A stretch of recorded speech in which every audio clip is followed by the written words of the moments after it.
प्राकृतिक संपदरे भरा बण पहाड़ घेरा संबलपुर जिल्लार एमिति जणे उदीयमान युवचाषी जे कि प्रथम थर पई आम राज्य रे ड्रागन फ्रुट्स को सफलतार सह फळेई सेथिरु बेस लाभवान होई परिछंती। से हेउछंती कर्णापल्ली ग्रामर श्री मुरली कृष्णा। मी 1 करोड़ लोन नहीं करी 5 एकड़ ड्रैगन फ्रूट करिछि आ 13 एकड़ माछ चाष करिछि।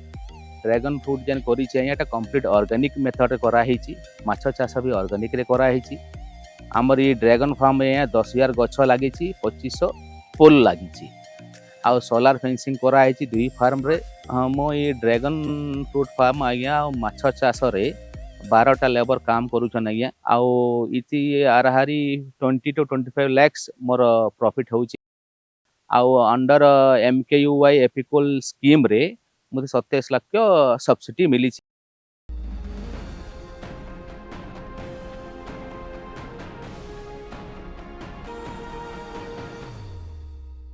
कृषि और कृषक सशक्तिकरण रे सामिल होई ओडिशार अनेक चाषी भाई और भौणी माने पारंपरिक कृषि बदल रे आधुनिक उद्यान कृषि को आपणेई आशानुरूप सफलता पाइबा सह आर्थिक स्तर रे भी बेस समृद्ध होई पारुछंती।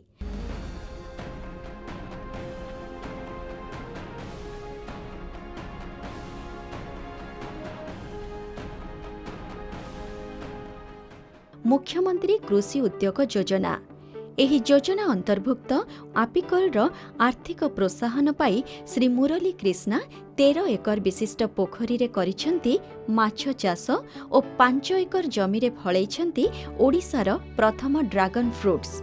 खेतरे पोतिछंती सिमेंट खुंटर चारिपटकु लागि ड्रैगन फ्रूट्स गछ आउ गछरे व्यवहृत हेउछि संपूर्ण ऑर्गेनिक सार, औषध और कीटनाशक जहाको से निजे लिंब, लेंबू, गुड़, खत, गोमूत्र और अन्यान्य उपादान को नहीं प्रस्तुत करिथांती।